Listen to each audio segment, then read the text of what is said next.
Eu não falei com Deise. Tudo bem, Deise? Boa noite. Ok. Então, vamos lá. Nós vamos dar continuidade ao estudo do nosso livro Missionários da Luz. Estamos no capítulo 10 desse livro e estamos no terceiro encontro, né? Para que a gente possa começar, então nós vamos fazer a leitura do exórdio de ambientação. O exórdio hoje, ali proposto pela Adriana, que é o capítulo 175 do livro Caminho, Verdade e Vida, psicografia editada pelo Espírito Emmanuel, psicografado por Chico Xavier. O capítulo 175 desse livro chama Cooperação.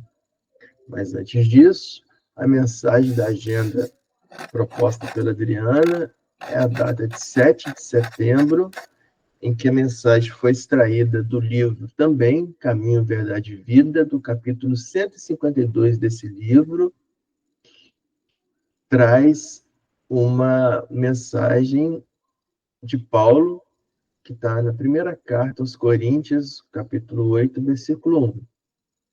O amor edifica. Então, para nós começarmos o estudo de hoje, a mensagem de Emmanuel, através de Paulo, é o amor edifica. Então, Adriana, pode ficar à vontade para poder fazer a leitura do capítulo 175. 175, cooperação. Está na página 365. Traz a seguinte epígrafe. E ele respondeu: como poderei entender se alguém não me ensinar? Em Atos, capítulo 8, versículo 31.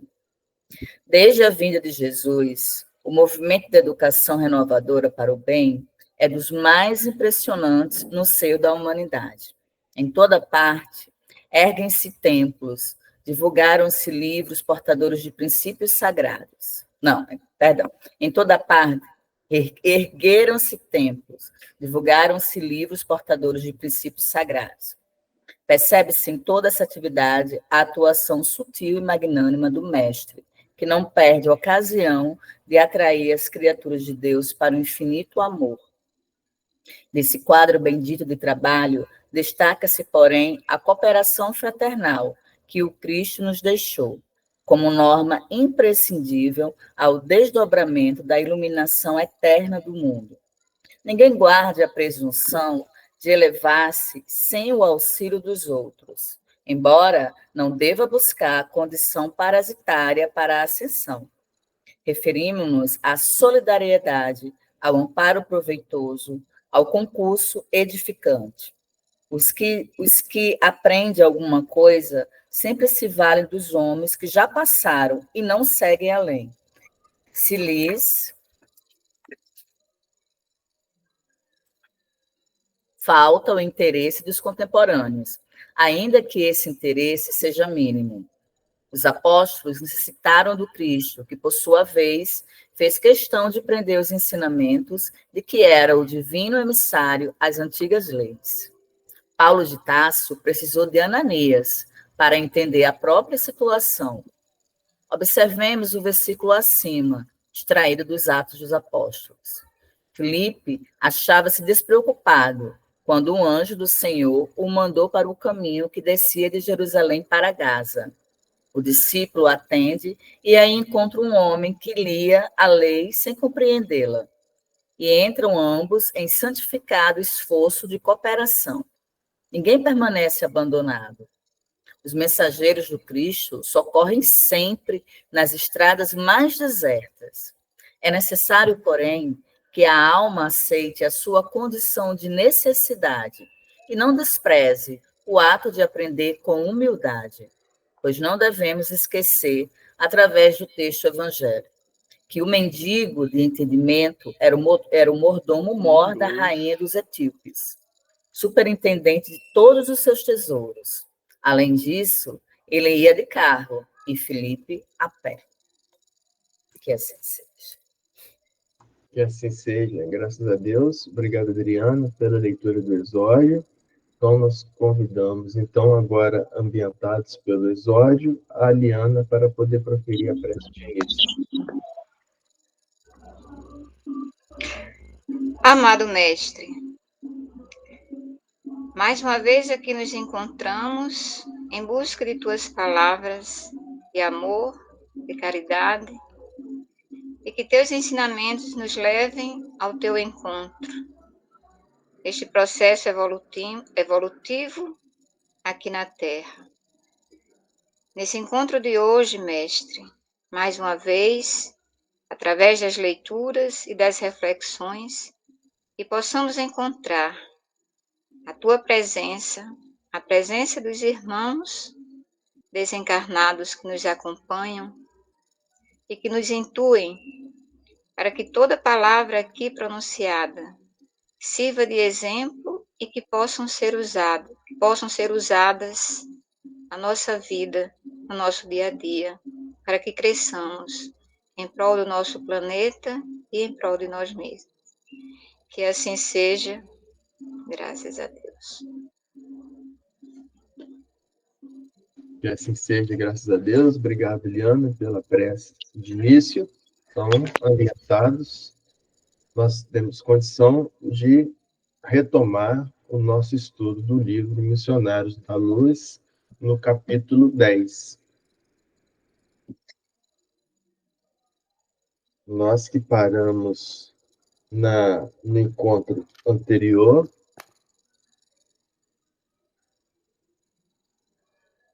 deixa eu ver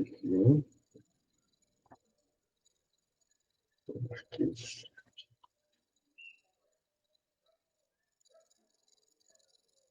Então, está aqui no item 10.6. No item 10.6, seria aqui o segundo, terceiro, Quinto parágrafo. Quinto parágrafo.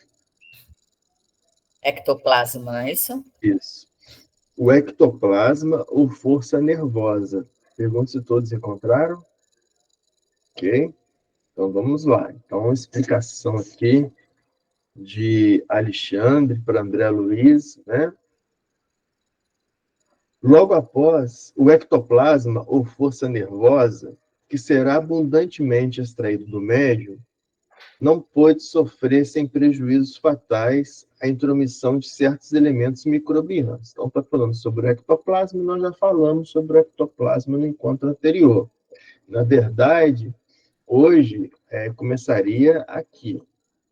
Logo após, reparei o trabalho de várias entidades que chegavam do exterior, trazendo extenso material luminoso.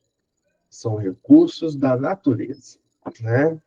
Então, lembrando que eles estão reunidos para fazer um trabalho de materialização. Então, o que é esse trabalho de materialização?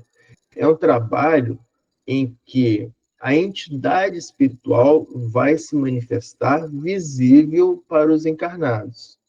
Para que a entidade possa manifestar visível para os encarnados, que não tem a facilidade da terceira vista, né? Ela precisa de um veículo. E esse veículo, quem vai ceder é o médium. Esse veículo que o médium cede, normalmente através da respiração, é o ectoplasma, que é o material que o médium expele e vai compor, né, a parte visual do perispírito da entidade que está se manifestando. Então, quando essa médium ela vai entrar, né, no trabalho, antes dela entrar, observa-se, então, várias entidades preparando o ambiente e trazendo do exterior vasto material luminoso que são os recursos da natureza, ou seja, essas entidades capturam recursos energéticos que a própria natureza oferece. Então, aqui mostrando para a gente como a natureza ela fornece tudo o que nós precisamos, os recursos físicos e espirituais.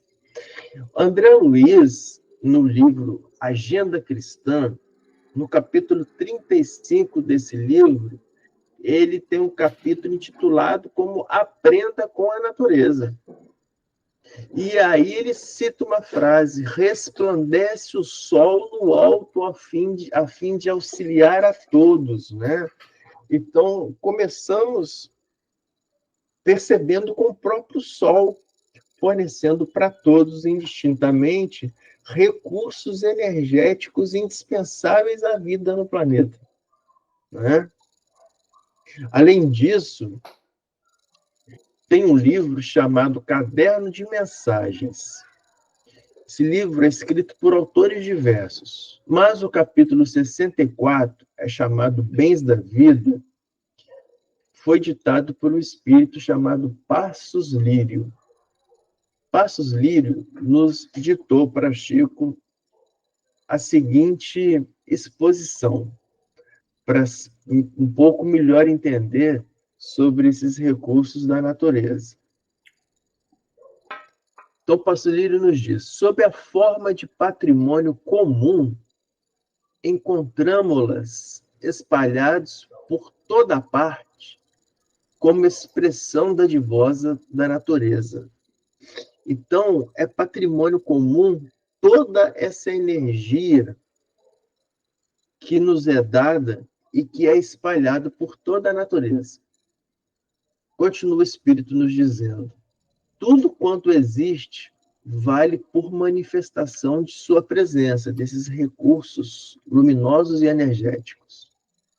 O ar que respiramos compõe esses recursos, a água que bebemos, o sol que nos aquece, que nos vivifica, o perfume que balsamiza a atmosfera, a flor que engalana o jardim, ou seja, que enfeita o jardim, que libera esse perfume, a brisa que ameniza o calor, o orvalho que se espalha na relva e resvala nas folhas e flores das plantas, o corpo de que se reveste o próprio espírito, as substâncias que vitalizam o organismo, o vento, a chuva, as riquezas do solo e do subsolo, os minerais, os vegetais, a força hidráulica, o magnetismo terrestre, as ondas artesianas, as correntes marinhas, a eletricidade,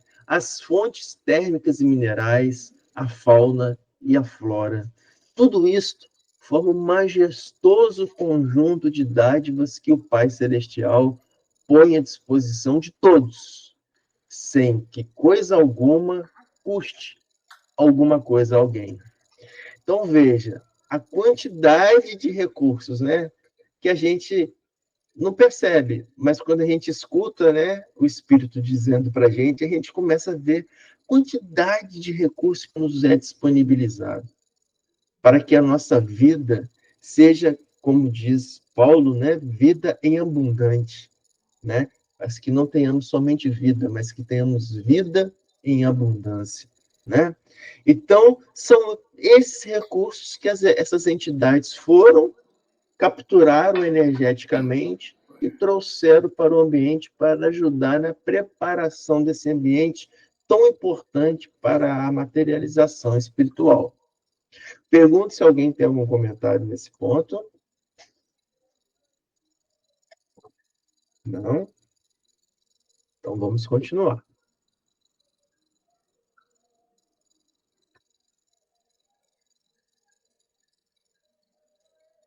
São recursos da natureza, informou-me o instrutor solícito, que os operários de nosso plano recolhem para o serviço.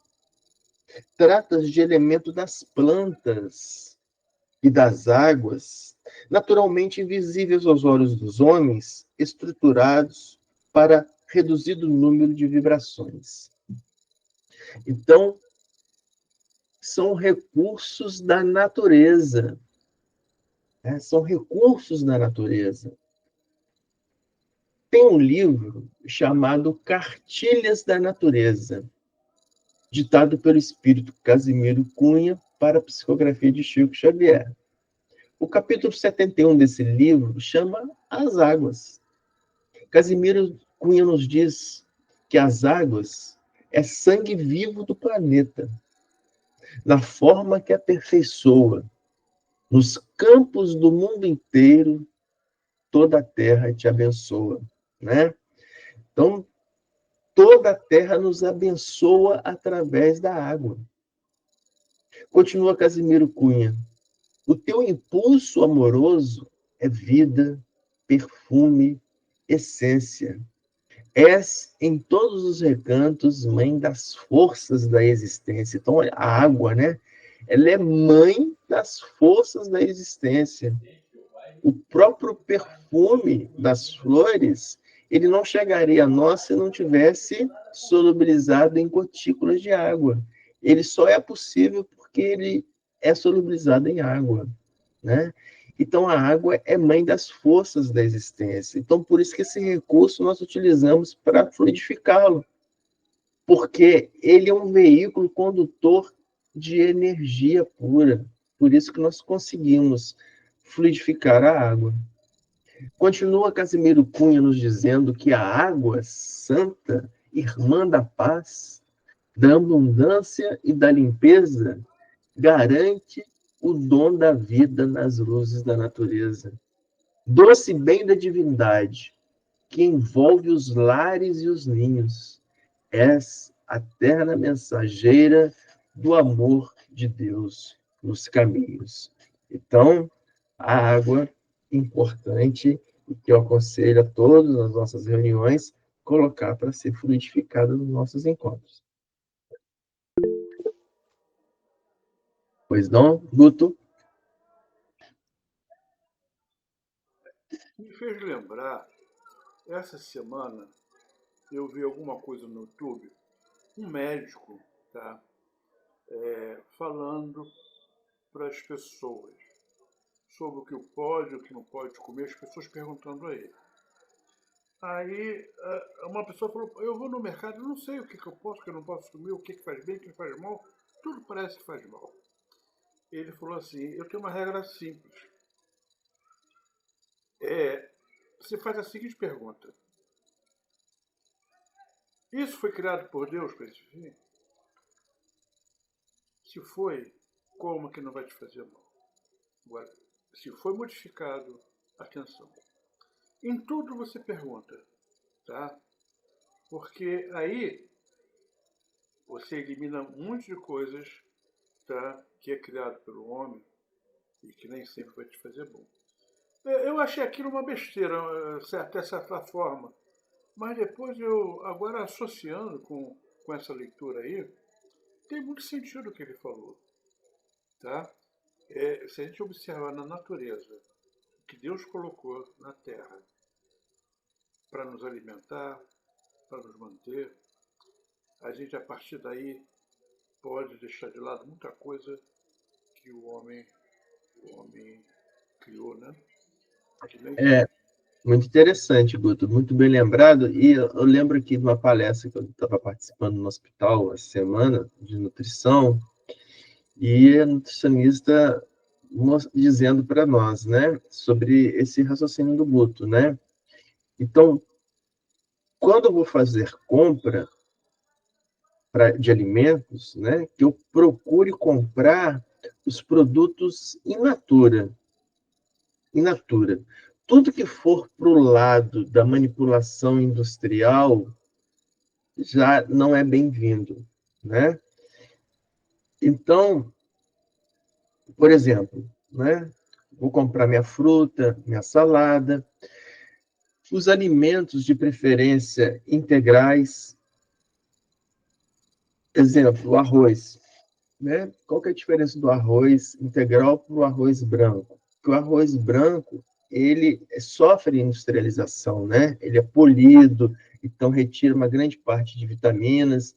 Então, tudo que for, né, natural e de preferência integral é bem-vindo para a nossa dieta saudável, né? Então, são esses os valores da natureza, né? Os valores que a natureza nos coloca, né? Alguém tem mais algum comentário? Então, E aí fala também, né, explica Alexandre, que trata-se de elemento das plantas e das águas, né, invisível aos olhos dos homens, que são estruturados para reduzir o número de vibrações, né? Então, o que é isso, né? São elementos naturais que o poder dele é invisível aos nossos olhos e que eles atuam reduzindo o número de vibrações, ou seja, atuam equilibrando o ambiente. Equilibrando o ambiente, né? A Revista Espírita do ano 12, de dezembro de 1869, tem um artigo publicado por Camille Flammarion, né? Então, Camille Flammarion, ele era engenheiro, ele é da época de Kardec, né? Ele é considerado um dos consolidadores da doutrina espírita. Então, Camille Flammarion nos diz nesse artigo que há na Terra uma outra vida, além da animal. Para nós entendermos, trata de elementos, principalmente das plantas, né? Então, o poder das plantas nisso. Então, Camarion vai falar sobre esse poder das plantas. Então, ele nos diz que há na Terra uma outra fonte, além da vida animal, bem diferente da precedente, ou seja, bem diferente do animal, embora seja a sua base primitiva e o elemento fundamental, ou seja, esse tipo de vida foi a base para a vida animal, né? É uma outra vida distinta da nossa, que se perpetua paralelamente à vida animal e parece confinar-se numa espécie de isolamento em meio ao resto do mundo. É a vida das plantas, desses seres misteriosos que nos precederam na criação, verdadeiras raízes de nossa própria existência pelas quais sugamos a seiva nutritiva da terra. Não é isso mesmo, né? As plantas, elas sugam a seiva da terra, incorpora em seus componentes e nós nos alimentamos desse componente. Por isso que Camille Flammarion fala para a gente que nós sugamos a seiva da terra através da alimentação das plantas. Fonte de vida incessantemente renovada que se irradiam na natureza. Então, as plantas, né, elas são fontes de vida incessantemente renovadas.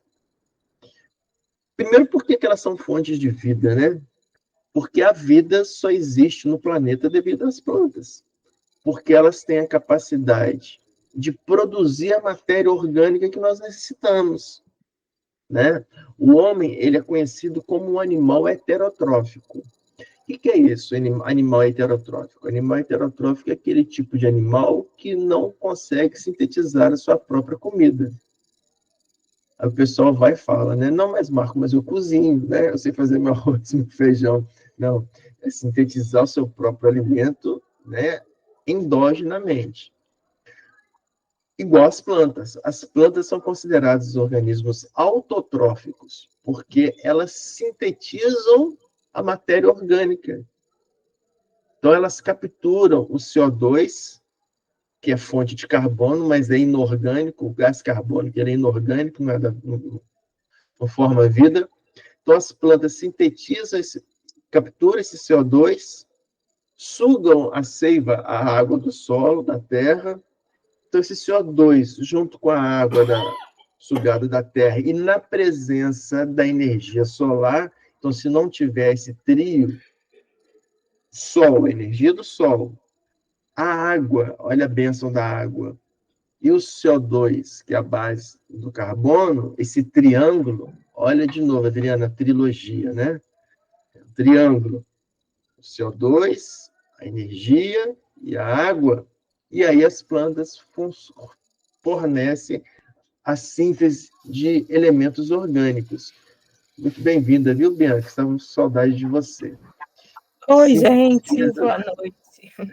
Sintetiza os elementos orgânicos, ou seja, pega esse CO2, liga carbono, carbono, carbono, carbono e vai formando as moléculas orgânicas através que nós alimentamos. A ligação carbono-carbono, ela contém uma energia que é capturada do Sol. E é essa energia que nos dá a vida. Olha que bacana. Por isso que falam que as plantas, né? Então, são fontes incessantes dessa energia, porque elas estão constantemente produzindo, né? Então, continuando o pensamento de Camille Flammarion, né? Então, as plantas, verdadeiras raízes de nossa própria existência, pelas quais sugamos a seiva nutritiva da terra, fonte de vida incessante e renovada que se irradia da natureza, e cujo valor e real beleza não sabemos apreciar, né? Nós não sabemos apreciar esse real valor e beleza das plantas. Continua Camille Flammarion. É que existe nessa lei que preside a vida, que preside a morte, que preside a ressurreição das plantas, um caráter de grandeza, de previdência e de afeição que o pensamento humano presente sem poder captá-lo. É que há nesses seres misteriosos, as plantas, que se chamam plantas, um gênero de vida latente e oculta que espanta e enche de estranha surpresa o espírito observador. As plantas, os animais, diz um poeta alemão, são os sonhos da natureza, dos quais o homem é o seu despertar. Este pensamento profundo repercutirá em nossa alma se consentirmos em descer um instante da vida humana e mesmo da vida animal para observar a vida vegetal, né? Então, a importância da vida vegetal para nós. Energeticamente, né? Na forma de nutrição, na forma de estabilizador vibracional, as plantas, elas harmonizam vibracionalmente. Conforme nós falamos nos encontros passados, elas são fontes de emissão de íons, né? São ionizantes, principalmente, sobretudo, de íons negativos, dos ânions, que são benéficos para nós. Por isso que na mata, né, as pesquisas que fizeram no ambiente da mata eram riquíssimos em ânions, né? Então, a importância das plantas. Alguém quer fazer algum comentário? Ninguém quer fazer comentário a respeito da importância das plantas? Ninguém usa essa importância das plantas na casa, ninguém sente esse poder das plantas. Eu sinto diariamente, tanto na minha casa, quando eu já falo, eu acordo muito cedo, então já começo a mexer nas minhas plantas, vou para a minha garagem, sair, meia hora, mexo nas minhas plantas, chego no trabalho, fico ali 40 minutos mexendo nas plantas no trabalho e observando, né? A semana que passou, eu contatei uma coisa maravilhosa, né? Que é uma paciente que chegou de lenço, de máscara, paciente quimioterápica, né? E aí eu conversei com ela dizendo que ele estava com câncer de fígado e pâncreas, um dos cânceres mais agressivos que tem. Mas ela disse para mim o seguinte: quando eu passo por esse caminho, desse jardim que vocês criaram, eu não tenho vontade nem de sair dele. Olha que bonito, né? Olha que bonito que as plantas promovem, ou seja, uma pessoa que está tão agredida com o seu tratamento, tão abalada na sua saúde, esse simples fato de um ambiente harmônico pelas plantas promovem isso. E aí a gente vê como que realmente as plantas, então, são equilibrantes vibracionalmente.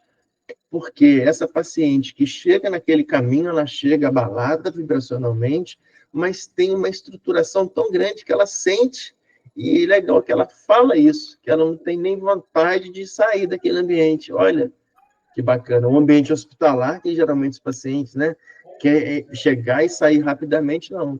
Essa paciente nos diz isso. Então, esse é o A poder enciclopédia das plantas, né? Não medicinais, o PDF. menosprezemos esse poder e utilizemos no nosso dia a dia. Quem não tem em casa, recomendo que tenha. Então, vamos lá, vamos continuar. Eu converso com as minhas plantas. Muito bem, as plantas percebem. Eu acho que percebem, né, Marcos? Porque Com certeza, troca energética. essa época agora que tem que dão as flores, né? As orquídeas. Eu tenho 2 orquídeas, uma que conseguiu se agarrar no pé de louro e que ela tá mais bonita ainda, não preciso fazer nada, né? Isso. Que tem essa ligação, né, com a árvore. Eu li uma reportagem que as raízes das árvores elas se interligam uma com a outra no solo, né, numa floresta, e uma ajuda a outra a não deixar que ocorram, né, as pragas, enfim, existe realmente uma ligação aí desses íons, dessa energia toda das plantas. E é uma época muito bonita agora, porque o hibisco está lindo aqui em casa, está cheio de flor, né? Então, assim, a gente sente uma energia boa vinda delas também. E o cuidar, né? É importante. A minha mãe diz que eu sou meio maluca de estar falando. Está falando com alguém? Não, estou falando com as plantas. E cuidar também, porque eu tenho muito gato. E eu coloco elas estrategicamente para eles também não irem brincando com elas e destruindo. Mas dentro das possibilidades que a gente tem aqui, a gente gosta assim, de ter plantas. E essa época é muito bonita, porque as orquídeas estão todas com flor. Primavera, né? É. Bacana. Então, é isso daí, gente, né? Observar e utilizar, né, esse efeito benéfico das plantas, né? As plantas, elas são indicadas também como terapêutica, né? Contra a depressão, né? Contra a depressão. E esse texto, quem trouxe para nós é Camille Flammarion, que foi um dos principais cientistas do século XIX francês, né? Isso até hoje, né, nós temos publicações científicas fundamentando aí o poder das plantas, ok? Então, se ninguém quer comentar nada, vamos continuar, então.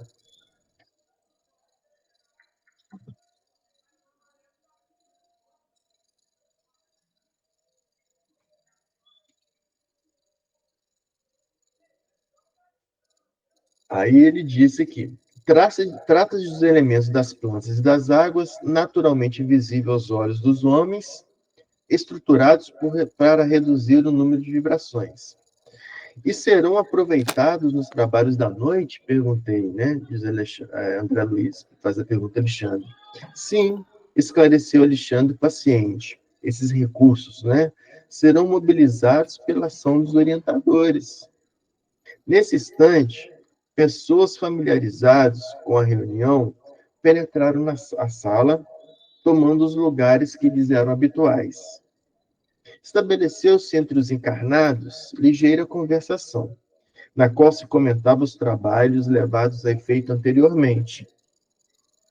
Não se passaram muitos minutos e a jovem médium, afável e simpática, deu entrada no recinto, acompanhado por diversas entidades, né? Então, nós temos a médium, que vai atuar no processo de materialização, e ela entra no recinto acompanhada por diversas entidades. Então, para nós lembrarmos, né, que, primeiro, esse trabalho de materialização é um trabalho que ele é muito preparado pelas entidades espirituais, porque é um trabalho mais complexo. E que a médium é uma médium que tem uma vibração que torna plausível esse trabalho. um preparo, né, uma estrutura vibracional. E como o médium ela tem a ligação com os irmãos espirituais, com as entidades espirituais, né? Então, mediunidade é isso. Mediunidade é nós cuidarmos do nosso envolvimento vibracional e nos conectarmos com a espiritualidade de luz.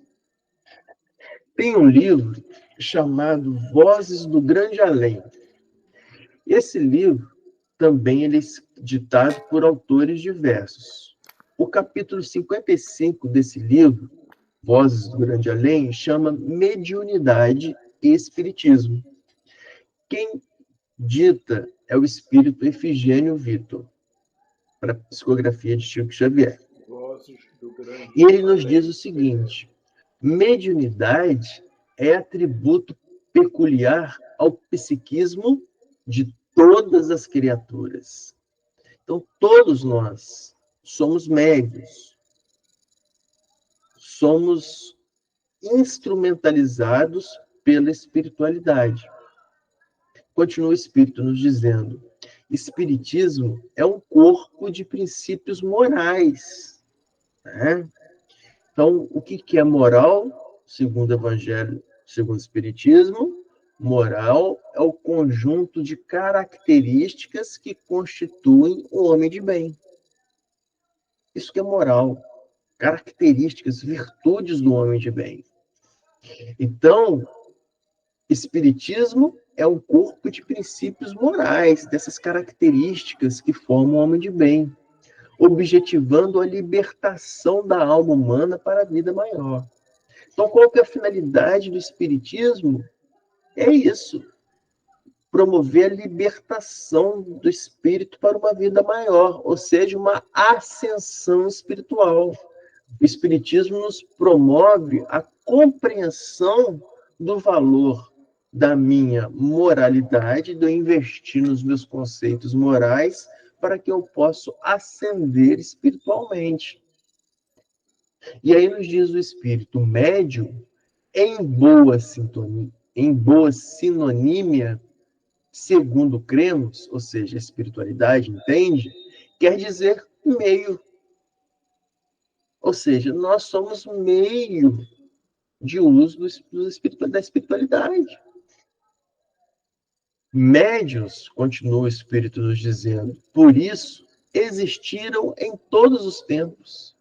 Na antiguidade remota, eram adivinhos e pitonisas, né, que eram aqueles médiuns que guardavam o tempo, que frequentemente pagavam com a vida o conhecimento inabitual de que se faziam portadores, né, porque muitos deles foram condenados à morte.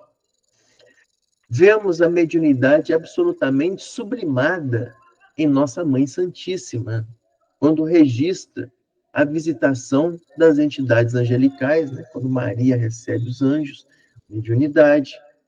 Reconhecemos a clareaudiência avançada em José da Galileia, quando recolhe dos mensageiros do plano superior comentários e notícias acerca da gloriosa missão de Jesus. Simão Pedro era médium da sombra, quando se adaptava à influência perturbadora de que muitas vezes se sentia objeto. E era médium da luz, quando partilhava a claridade divina em sua vida mental. O mesmo Simão Pedro, junto com Tiago e João, foram médiuns materializadores. Onde? No Tábor, favorecendo a aparição tangível de instrutores da mais elevada hierarquia. Foi lá que apareceu para eles Elias, né? Davi. Saulo de Tarso foi notável médium de clarividência. Escutou e clareaudiência. Viu e escutou às portas de Damasco ao ensejo do seu encontro pessoal com o divino médium. Então, pessoal, mediunidade é isso, é esse intercâmbio com a espiritualidade através da sintonia espiritual. Então, nesse momento, que naquele centro vai fazer um trabalho de materialização, teve uma médium que se preparou vibracionalmente para poder exercer esse trabalho, e esse preparo vibracional permitiu que ela se conectasse a várias entidades que iriam trabalhar naquele processo. Então, são essas entidades que a acompanham entrando no recinto. Alguém quer fazer algum comentário sobre mediunidade? Não? Então, podemos continuar. Vamos lá.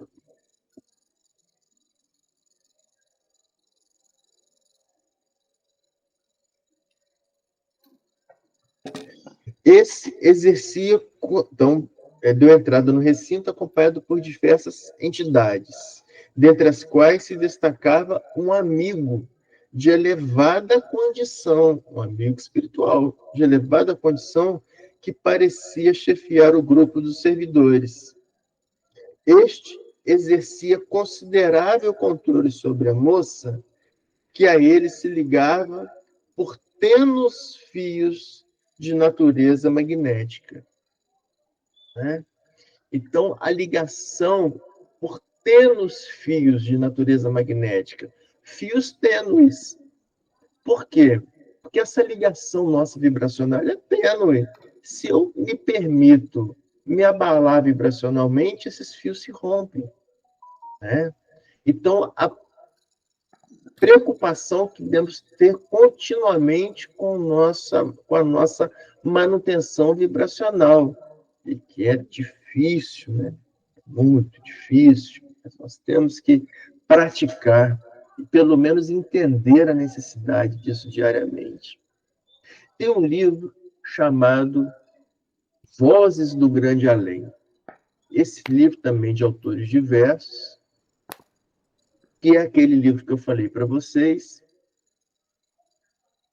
de Efigênio Vitor, do capítulo 55, Mediunidade e Espiritismo. Nesse livro também, Efigênio, Espírito Efigênio Vitor, nos diz que médios permanecem em toda a parte, porque mediunidade é meio de manifestação do espírito em seus diversos degraus de evolução. Por esse motivo, o grande problema dos trabalhadores mediúnicos é aquele de sustentação das boas companhias espirituais em caráter permanente. Por quê? Devido a esses tênues fios de natureza magnética. É necessário nós mantermos o quê? O padrão vibracional de elevação para que nós possamos manter esses fios magnéticos conectados com a espiritualidade de luz que nos assessora. Ok? Então, se ninguém quer comentar nada, a gente vai continuando. Sentindo-me a insopitável curiosidade, o orientador esclareceu. O controlador mediúnico é o irmão Alencar, que também foi médico na Terra. Então, tem aquele controlador mediúnico, ou seja, aquela espiritualidade que vai servir para controlar o organismo mediúnico, né? Que tem que ser preparado, equilibrado, né? Então, esse é o controlador mediúnico. Calimério é o dirigente legítimo, o irmão Calimério, aquele espírito de alta envergadura, né? Uma hierarquia acima de Alexandre. Ele é o coordenador geral, encarregado da supervisão dos trabalhos. Como notasse minha estranheza, Alexandre reiterou. Alencar é o orientador do aparelho mediúnico. Né? Então, o aparelho mediúnico é isso. É o organismo do médium.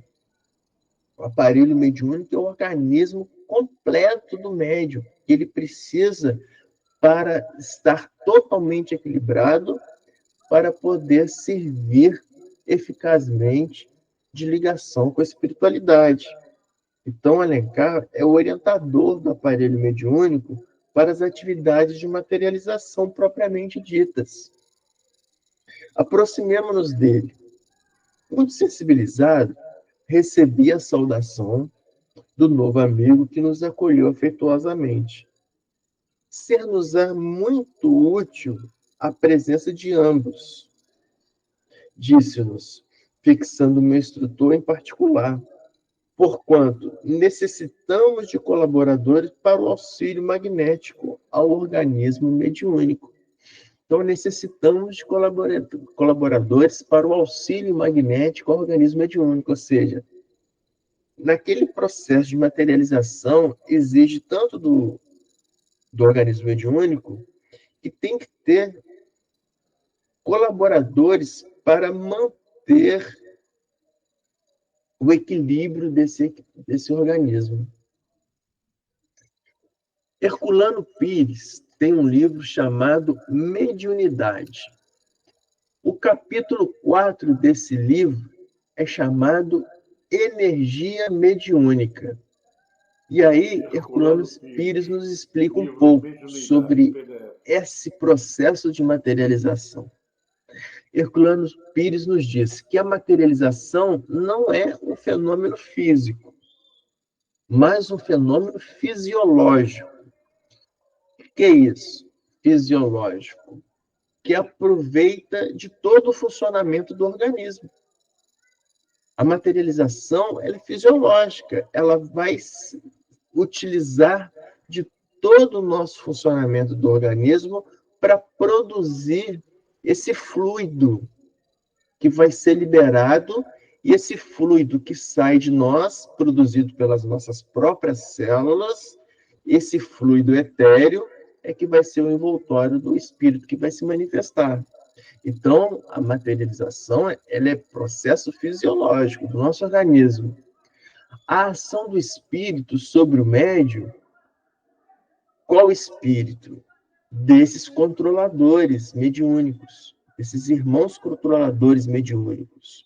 Então, esses controladores mediúnicos sobre o médium provoca a emanação de ectoplasma do seu organismo. Então, o ectoplasma é o fluido que é extraído do nosso organismo, fluido etéreo. Então, ecto significa para fora. Plasma significa o fluido celular. Então, o ectoplasma é esse fluido que é retirado das nossas células, que é eliminado para o exterior para servir como meio envoltório para nós podermos visualizar o espírito que está querendo se manifestar. Então, continua Herculano Pires. Então, esse ectoplasma que foi descoberto e denominado por Richer, que recebeu um prêmio Nobel de Fisiologia, nós comentamos isso no encontro passado, né? De Richer, que recebeu esse prêmio Nobel de Fisiologia na França. Então, esse ectoplasma não acumula matéria em grande quantidade para formar um corpo físico real, mas apenas reveste o perispírito ou corpo espiritual do espírito, dando-lhe a aparência de um corpo real. Então, por isso que precisa de muitos colaboradores para que ocorra a materialização, né? Para o equilíbrio do corpo mediúnico, né? Para o corpo mediúnico equilibrado poder liberar esse ectoplasma, né? Marco. Oi. Então, quando eu li essa passagem, eu fiquei cheia de interrogações, porque lá no capítulo 2 deste livro, que fala da epífise, né? Que a gente estudou, Sim. Eu tinha entendido que a mediunidade ela se concentrava, que fala que a epífise é a glândula da alma, alguma coisa assim, não lembro bem. Como a glândula da vida espiritual do homem, a epífise. Aí, nesse capítulo agora, ele está falando de organismo mediúnico, como você está explicando, né? Aí tem alguns autores que falam, eu estava vendo aqui, que fala que a mediunidade se encontra no perispírito. Outros defendem que a mediunidade se encontra na epífise, né? Que a gente até viu experiências que no capítulo 2, que o médio, que todos nós temos a epífise, a glândula pineal. Mas nesse momento agora, essa médium, a epífise dela está trazendo uma luminosidade que é diferente da minha, se eu estivesse naquele local, né? Sim. Porque ela é um médio de corporação? Não, no caso aí, eu não sei como. Materialização, então tem que ser muito mais radiante ainda. Aí quando chegou nesse capítulo aqui, aí ele fala a preparação, vários momentos ele fala do organismo mediúnico, né? Isso. Que é algo maior, não é só, é o organismo todo. Aí aqui, só um minutinho, deixa eu só completar. Peraí. A sede da mediunidade. A médium Ivone do Amaral Pereira, em seu livro Recordações da Mediunidade, orientada pelo espírito Bezerra de Menezes, nos diz: existem mediunidades que do berço se revela ao seu portador, ok.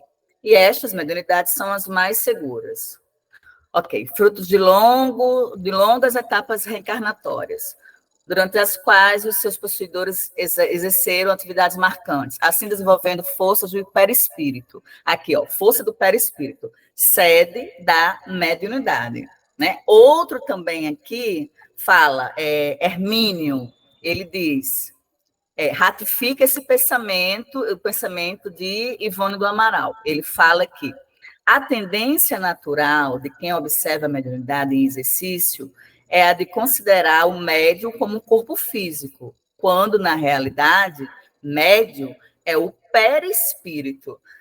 Aí, é isso, no caso, é o perispírito, está na alma. Então, porque o perispírito não é só a epífise, como a gente tinha estudado no capítulo 2. Então, vamos lá. Nós não podemos entender a natureza humana em blocos separados, né? Corpo e espírito.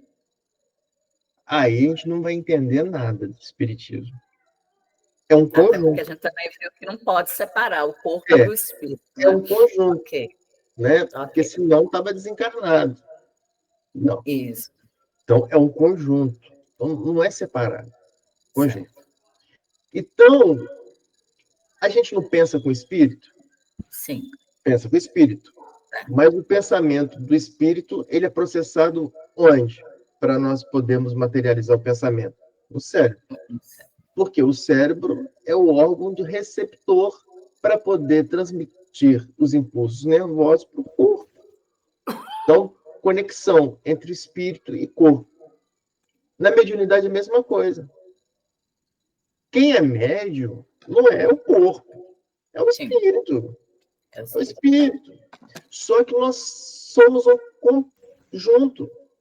Então, o espírito energético, ele, que é o médium, ele vai transmitir as informações para o corpo através de quem? Como o pensamento do espírito chega no cérebro? Através da pineal ou da epífise, né? Como é? Repita, por favor, eu perdi. A transmissão. A mediunidade do espírito, para ser manifesta no corpo, ela tem que ter uma conexão. Qual que vai ser a conexão? Glandular. A glândula pineal. A glândula pineal, entendeu? Então, é uma complementação agora, né? Isso, é uma... Porque, entendeu? Como, por exemplo, o cérebro. O cérebro é o receptor do pensamento do espírito. Certo. A pineal é a receptora da mediunidade do espírito. Para quê? Para que ela possa, através dessa recepção, transmitir para o corpo todo. Tanto é que o médico... Aí sim, o aparelho mediúnico. Por isso que ele fala aparelho mediúnico. O que é o aparelho mediúnico? Né? O corpo inteiro. Por quê? Porque, por exemplo, não tem mediunidade através da voz. Mediunidade de fala. Fala. Então, o que acontece? O espírito, que é o médium, transmite para a pineal e a pineal reflete para o corpo todo. Manifesta pela voz. Psicografia é a mesma coisa. Não está manifestando físico, efeitos físicos. Primeiro teve que fazer o quê? O espírito capturar transmitir para a pineal e da pineal reverter para os nervos a transmissão energética para se manifestar em fenômenos físicos. Entendeu? Entendi agora. Então, aí eu disse, como assim? Aqui está trazendo o organismo mediúnico, algo maior, né? Aí o organismo mediúnico é o organismo mesmo, é o organismo fisiológico que ele está querendo dizer. Entendi, fisiológico, né? Então você tem o espírito e o organismo mediúnico. Então o espírito transmite, a pineal capta e transmite para o organismo mediúnico. Aí o organismo mediúnico, ele transmite por efeitos físicos, seja pela fala, pela psicografia, pela clareaudiência, né? Porque quer queira ou quer não, a clareaudiência é através do nosso ouvido, pelas células que compõem nosso ouvido. Então, é um organismo mediúnico. E faz muito mais sentido agora que eu consegui compreender, porque lá na frente, que vai falar do plexo solar, que depois você vai explicar melhor, então, aí vai falar sobre que teve que agilizar o processo digestivo, né, da moça. Aí eu lembrei logo da glutona, né, do capítulo 3, da glutona, que ela comia muito para poder ir para o sistema imunidade. Então, agora eu estou compreendendo, porque eu fiquei com um monte de interrogação. Disse, como assim? Não estou entendendo mais nada. Muito bem, isso mesmo. Excelente. Alguém quer colocar alguma dúvida, algum comentário? Não? Tá, então vamos continuar, então. Né? Malu, levantou a mão. Malu.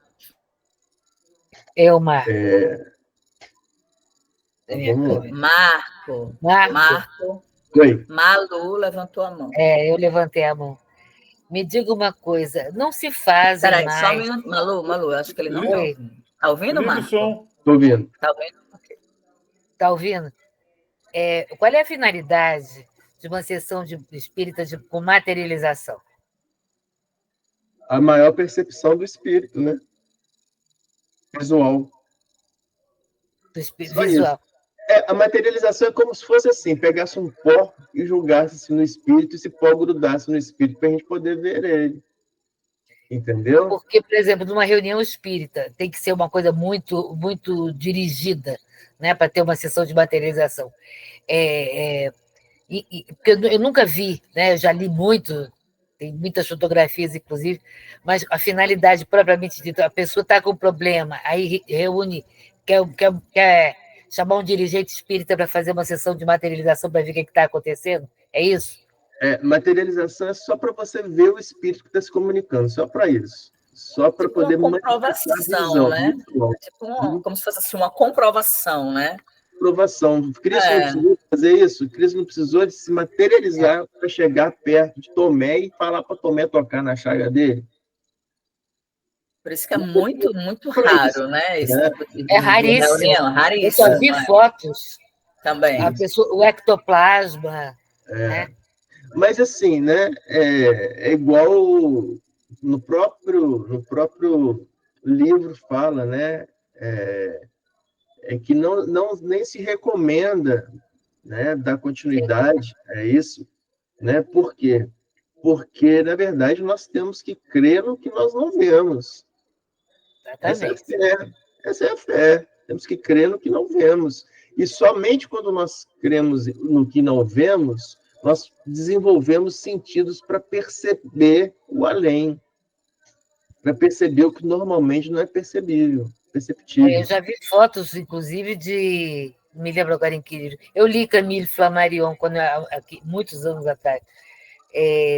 Quando a pessoa materializava algodão em outro lado, no outro quadro, no outro espaço.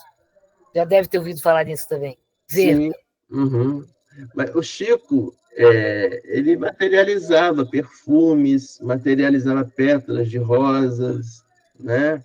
Sheila, quando aparecia para ele, né, deixava rosas, né? Então, é isso daí. Só visual, ok? Ok, obrigada. Beleza. Então, vamos lá. Onde que nós paramos? Na leitura? Porquanto necessitamos de colaboradores para o auxílio magnético ao organismo mediúnico. Foi aí Isso. que eu parei. Estamos à sua disposição, acentuou Alexandre, satisfeito. Tomaremos lugar entre os seus assistentes. Alencar agradeceu num gesto expressivo de sincero contentamento. Entre os colaboradores figurava uma criatura muito querida ao meu orientador. Tratava-se de Verônica, que havia sido exímia enfermeira na crosta e que me colocou à vontade, conversando amavelmente. Irmão Alexandre, disse ela, depois de rápidos momentos de palestra carinhosa, iniciemos o auxílio magnético. Precisamos incentivar os processos digestivos para que o aparelho mediúnico funcione sem obstáculos. Então, é isso que nós estávamos falando, né? Então, o aparelho mediúnico é o corpo físico. É ele que vai fornecer os elementos para a liberação do ectoplasma, necessária materialização. Então, ele tem que estar pleno. Então, os processos digestivos têm que estar completos, né? Então, falando isso, precisamos incentivar os processos digestivos para que o aparelho mediúnico funcione sem obstáculos. Tem um livro, Teoria da Mediunidade, de Zalmino Zimmermann.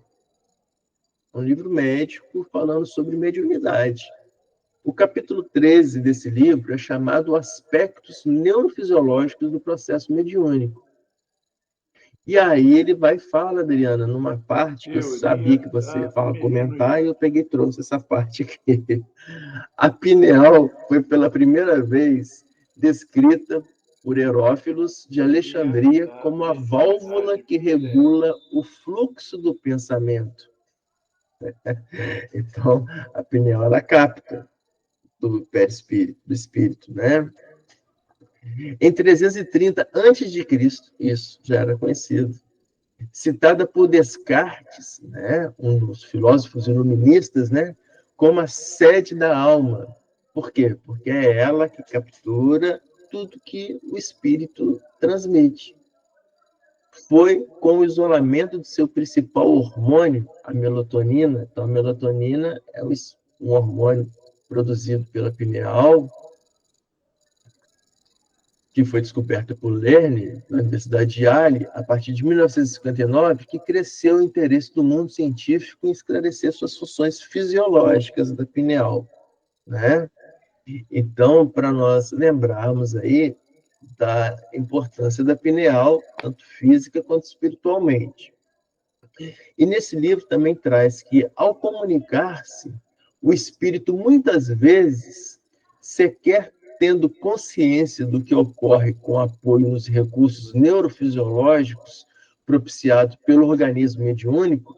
Olha aí, Adriana, o organismo mediúnico fornecendo todas as bases de recursos neurofisiológicos, né, de transmissão do pensamento para todas as células, em combinação com os oferecidos pela atividade endócrina, organismo mediúnico, transmissão neurofisiológica, transmite, chega nas glândulas, secreta várias substâncias, mobiliza delicado conjunto de estruturas e funções variáveis de acordo com o tipo de fenômeno, né, que se quer manifestar.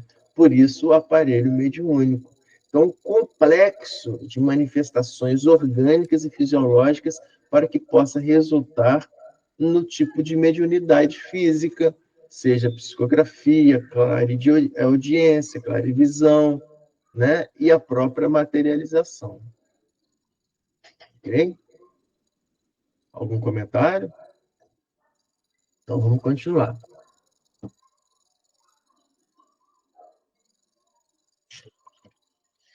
Não tive ensejo para interpelações verbais. Alexandre, porém, endereçou-me significativo olhar, convidando-me a incentivar observações. Ele, Verônica e mais 3 assistentes diretos de Alencar colocaram as mãos em forma de coroa sobre a fronte da jovem. Então, os 5, Alexandre, Verônica e mais 3 assistentes colocam a mão sobre a fronte da jovem. Por que a fronte, né? Por que a fronte? Porque a fronte é essa região frontal aqui, a testa, né? Esse local, a fronte, é o centro de controle das ações do pensamento. A fronte. O próprio Evangelho segundo o Espiritismo nos fala um pouco sobre a fronte. No capítulo 21 do Evangelho segundo o Espiritismo, no item 8, Instruções dos Espíritos, quem dá a instrução é Luís, manifestando na região de Bordeaux, em 1861, o rei Luís XIV, tá? Ele nos diz em espírito: lembrai-vos de que cada criatura traz na fronte, mas sobretudo nos seus atos, a marca de sua grandeza ou de sua decadência, né? Então a fronte, ela corresponde ao chakra frontal. Esse chakra frontal, ele é o centro energético ligado à intuição, à clarividência e à percepção espiritual. Esse chakra, o chakra frontal, ele é o responsável pela comunicação com o plano espiritual e pelo desenvolvimento de faculdades como a mediunidade. Então, a glândula pineal, ela está ligada energeticamente também a esse chakra frontal, a fronte. Então, por isso que Alexandre, Verônica e os 3 assistentes colocam a destra sobre a fronte, sobre o chakra frontal, para ativar essa comunicação, essa mediunidade. Ok? Marcos, só uma observação, Sim. Um pouquinho antes, que quando André Luiz fala que Alexandre convidou-me a incentivar observações. Só lembrando, né, que observações é o olhar atentamente, né? Isso. Não é só olhar atentamente. A partir desse momento, ele foi incentivado a olhar atentamente para aquele momento ali que está aqui acontecer, né? Para aquele Então, aquele conjunto. conjunto, isso. Então, olhar atentamente é muito importante, porque é você trabalhar esse olhar atentamente. O olhar atentamente desenvolve não só o olhar, mas desenvolve os outros sentidos também. Porque na hora que você olha atentamente, você está com a visão, mas a tua audição está aguçada, o teu tato. Então, tudo isso, esse olhar atentamente, a gente observar com atenção, se concentrar, faz com que os nossos sentidos sejam aguçados. É muito importante isso, muito importante essa observação, né? Então, praticar a mediunidade, começa com isso aí, que a Adriana falou, né? De nós praticarmos essa observação diariamente, nos detalhes da natureza, por onde nós passamos, né? Então, eu tento fazer isso quando eu saio de casa, já observando, sentindo, né? Sentindo o vento, aguçando minha audição para o cantar dos pássaros, a minha visão para as plantas, para os pássaros, para o sobrevoo dos pássaros. Então, isso é aguçar os nossos sentidos, gente.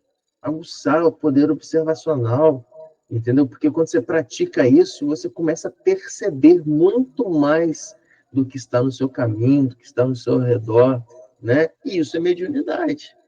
Isso é exercer mediunidade, né? Então, vamos continuar.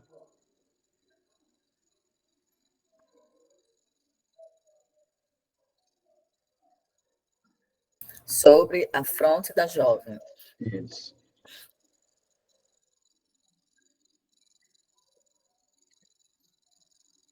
Sobre a fronte da jovem, e vi que as suas energias reunidas formavam um vigoroso fluxo magnético que foi projetado sobre o estômago e sobre o fígado da jovem. Então, veja, organismo mediúnico, né? Então, começa, Adriana, energeticamente no espírito, e do espírito transmite essa energia para a pineal, e a pineal distribui essa energia para os centros energéticos, são os chakras, né? Os chakras. Então, ele viu que as suas energias estavam reunidas vigorosamente num fluxo magnético sobre o estômago e o fígado da jovem. Quem é o chakra que controla o estômago e o fígado? Foi comentado pelo Adriano, o chakra do plexo solar, que é chamado de Manipura, né? Então, o plexo solar é a energia que controla a região do fígado, do estômago, do pâncreas, né? Então, é o terceiro chakra básico, né? Então, nós temos o primeiro chakra, que é o chakra genésico, que é o chakra básico, o segundo, o chakra umbilical, o terceiro, o plexo solar, que é dessa região do estômago. Então, ele está relacionado, o chakra plexo solar, ao poder pessoal, à digestão, à função metabólica. Então, esse chakra, o que ele faz? Ele influencia diretamente o estômago, o fígado e o pâncreas, e assim o sistema digestivo como um todo. O chakra, se ele estiver desequilibrado, esse chakra do plexo solar, pode manifestar problemas, por exemplo, problemas digestivos, desconforto no estômago, problema no fígado, ou questões relacionadas à autoestima também, né? Então, esse processo digestivo é o início de tudo. Então, a importância desse chakra. Então, todas as energias naquele momento, desses irmãos espirituais, estavam concentrados ali no chakra do plexo solar para poder efetivar o processo de digestão da médium. Ok? Vamos continuar. Espalhando-se por todo o sistema nervoso e vegetativo. E como espanto, observei que se acelerava o processo químico da digestão. Então, eles se concentram ali no plexo solar, e essas forças emitidas no plexo solar, ela espalhava-se sobre todo o sistema nervoso e vegetativo. Por quê? Porque a digestão, ela tem que sofrer influência da liberação de enzimas, de hormônios, que são coordenados fisiologicamente pelo cérebro. Então, todo o sistema nervoso tem que operar. E ele falou do sistema nervoso e vegetativo, por quê?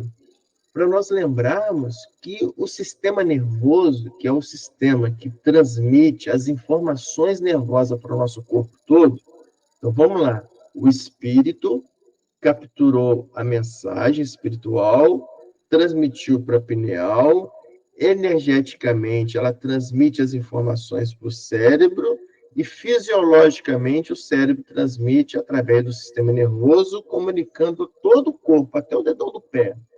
Então, para isso, o sistema nervoso ele é dividido em duas partes, né? Ele é dividido em sistema nervoso central, que é o nosso cérebro, né?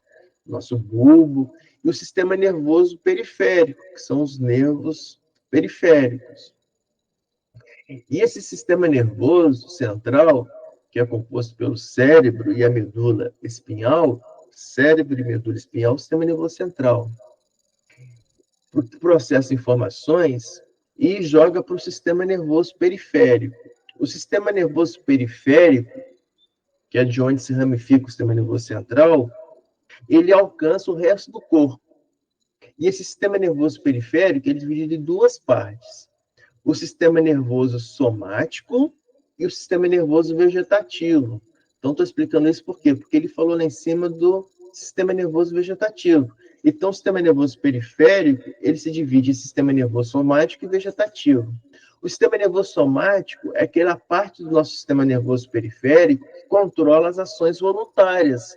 Por exemplo, eu vou pegar um lápis, eu vou pentear meu cabelo, eu vou piscar o meu olho, né? Então, isso tudo são movimentos voluntários, sistema nervoso somático.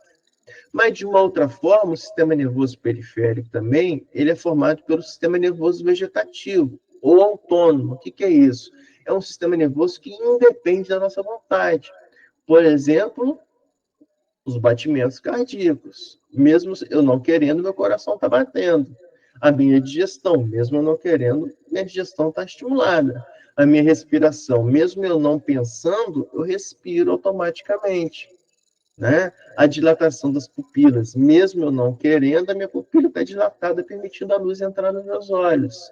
Mesmo eu não querendo, as minhas glândulas secretam enzimas digestivas. Então, esse é o sistema nervoso vegetativo, aquele que não depende da nossa vontade. Então, veja que Alexandre está explicando que todo aquele controle energético sobre o plexo solar, ele manda energia para o sistema nervoso e o sistema nervoso central repassa para todo o sistema periférico, inclusive o sistema nervoso vegetativo, que controla a liberação, por exemplo, das glândulas. E as glândulas vão liberar enzimas digestivas que nós vamos ver mais para frente aqui, ok? Então vamos continuar, se ninguém tem nenhum comentário a fazer. Com espanto, observei que se acelerava o processo químico da digestão, lógico, né? Sistema nervoso vegetativo ativado, vai liberar várias enzimas e vai dar digestão. As glândulas do estômago começaram a segregar pepsina e ácido clorídrico, né? Lógico, plexo solar ativado, ativa energeticamente o cérebro, para que o cérebro possa mandar informações para o sistema nervoso autônomo e contrair as glândulas da digestão. Então, duas glândulas iniciais vão atuar nesse momento. As glândulas parietais e as glândulas das células principais no estômago. Para que isso? As glândulas parietais na parede do estômago secretando ácido clorídrico. Então, o ácido clorídrico no estômago é o primeiro passo da digestão, que começa a degradar as moléculas maiores da digestão, né, devido à presença ácida. E aí, outras glândulas da parte gástrica secretam a pepsina, mas não diretamente a pepsina.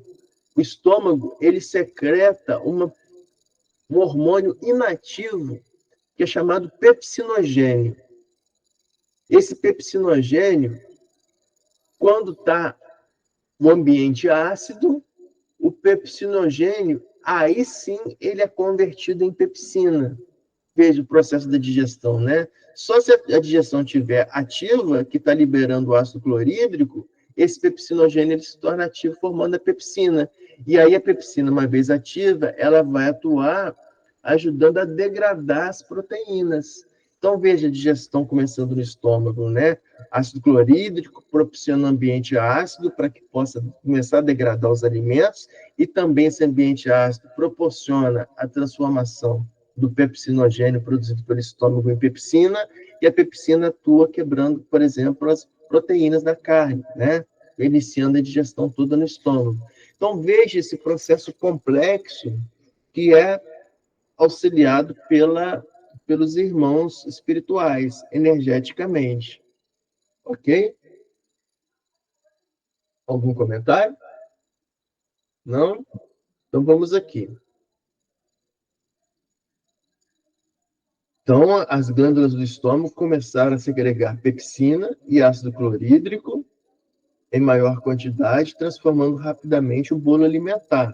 Então, um alimento que chegou no estômago é chamado de bolo alimentar. Admirado, reconheci a elevada produção de enzimas digestivas e vi que o pâncreas trabalhava ativamente, lançando grandes porções de tripsina na parte inicial dos intestinos, que figurava a grande hospedagem de bacilos acidificantes. Então, vamos lá.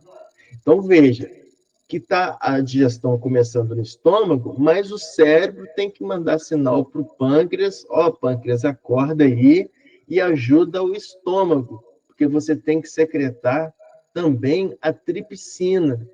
Então, a tripsina é uma enzima pancreática que o pâncreas libera, também de forma inativa, chamada tripsinogênio. Por quê? Por quê? Porque tem que cair na circulação para chegar no estômago. Se secretasse de forma ativa, a tripsina, ela digere proteína, começaria a digerir as nossas próprias proteínas, a gente ia morrer. Então, como que a natureza é sábia? O pâncreas libera uma forma inativa, precursora de tripsinogênio. Esse tripsinogênio, quando é desaguado no estômago, entra em contato com a acidez do estômago, e esse ambiente ácido, ele é responsável por converter o tripsinogênio em tripsina. Aí sim, a tripsina tem ação digestiva, ela degrada as proteínas daquele ambiente. Então, começa a degradar as proteínas. Esse ambiente ácido, ele seleciona a presença de bacilos acidificantes, também conhecidos como bactérias acidofílicas. Então, essas bactérias, elas são importantes porque elas vão ficar não no estômago, mas na primeira porção do intestino, no duodeno. Então, veja que o duodeno, ele recebe do pâncreas, através do canal pancreático, a liberação do pepsinogênio, que chega ali no duodeno, que é a primeira parte da porção do intestino, né, ligação com o estômago. Então, o conteúdo do estômago, quando chega ali, está ácido. Então, ele estimula a transformação das enzimas precursoras inativas, por exemplo, tripsinogênio e tripsina, e também esse ambiente ácido, ele contribui para a proliferação de bactérias chamadas acidófilas, que são, por exemplo, acidobacilos e bifidobactério. Então, são bactérias que são importantíssimas para o equilíbrio intestinal nosso. Então, veja bem, uma digestão eficiente e eficaz, ela contribui não só com a digestão correta dos alimentos, mandando nutriente para o nosso sangue, para as nossas células, mas também com o equilíbrio da microbiota, do conjunto das bactérias do nosso intestino, que é importante para a nossa sobrevida. E os trabalhos atuais mostram que até o pensamento ele é influenciado pela regularidade dos nossos micro-organismos intestinais, tá? Então, mostrando aí o que André Luiz quis nos dizer, a importância da digestão para o equilíbrio do organismo mediúnico. Ok, pessoal? Então, podemos parar por aqui hoje, né? Abusei muito da biologia de vocês. O cérebro já está fundindo, né? Marcos, Oi. deixa eu falar algo para todos.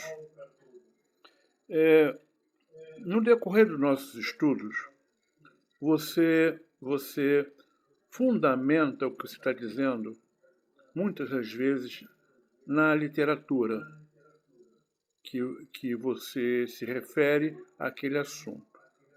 Outras vezes não é nenhuma literatura espírita, mas é algo que se coloca dentro do assunto e você também faz uma referência a uma literatura que fundamenta aquilo. Então, eu já fiz algumas vezes isso. Então, hoje, especialmente, eu coloquei algumas dessas literaturas que você falou em PDF no grupo. É assim, a quem interessar, baixe e bom proveito. Se naquele momento não interessar aquela pessoa, ela simplesmente apague. Mas fica uma fonte, tá, de consulta se a pessoa assim o entender. Tá bom? Eu espero que isso... Interessantíssimo isso, né? Interessantíssimo isso. E aí, você, se pudesse, até poderia colocar lá no YouTube, lá na plataforma, lá, né? Terceiro encontro, tal, referências, né? Aí você coloca essas referências bibliográficas lá, né? De fundamentação do estudo. Eu não sei como faria isso. Mas Porque são tantas literaturas, tantas coisas. Eu, inclusive, eu tenho vasta literatura espírita. Se alguém em algum momento não conseguir baixar alguma coisa, consultem a mim, porque eu tenho muita coisa catalogada, guardada. Tá? Por isso que para mim é fácil, na hora que você está falando, eu já estou colocando de imediato no grupo. Ah, excelente. Inclusive sobre as ervas medicinais, hoje eu coloquei 2 livros formidáveis para vocês. Excelente, gente. Então é isso aí. Muito bom. Obrigado, Vulto. Outra coisa, eu recuperei o programa antigo, não fiz a atualização do programa novo, então estamos gravando essa reunião hoje novamente. Ah, que bom, que bom. Beleza, gente. Então, podemos finalizar aqui hoje, por aqui. Então, a gente convida a Bianca, né, para poder proferir a prece. Pode ser, Bianca? Finalização hoje. Boa noite, gente. Vamos lá. Vamos fechar nossos olhos, elevar nossos pensamentos no nosso Pai Maior, nosso Mestre Jesus, nosso bondoso e amado amigo, nosso irmão maior. Gratidão por mais uma oportunidade, Senhor, de estarmos aqui, unidos para aprender mais um pouquinho sobre a Tua doutrina de amor. Que possamos, Mestre, através da Tua luz, encontrar sempre a serenidade, o equilíbrio, para seguirmos em frente, diante das vicissitudes da vida, das nossas lutas diárias, procurando manter sempre a fé e a bondade nos nossos corações. Ilumina, Senhor, através dos bons espíritos, as nossas consciências, a nossa pineal, que através dela a gente possa tomar sempre as melhores escolhas, e que nesse momento sagrado sejamos todos auxiliados, encarnados e os desencarnados aqui presentes, recebendo da espiritualidade amiga todos os bálsamos de cura, de luz necessários para cada um de nós. Cura, Senhor, cura aqui dentro e leva o nosso consolo até onde as nossas mãos não podem chegar. Abençoa, Mestre, nossas vidas, nossos amigos, nossos irmãos de caminhada, toda a nossa natureza, os nossos animais, o nosso planeta. Benditos sejam todos os que trazem amor nos seus corações e semeiam a paz e a harmonia.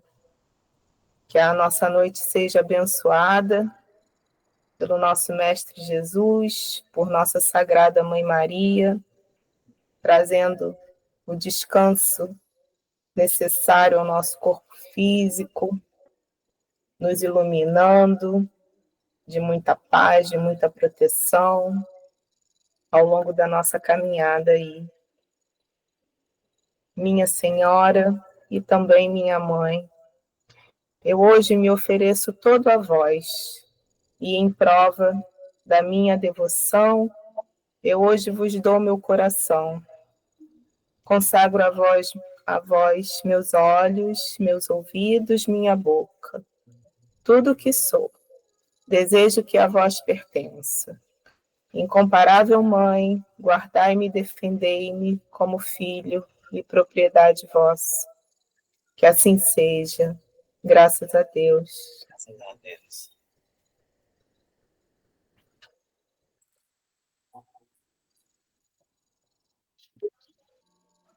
Sumiu só. Obrigada.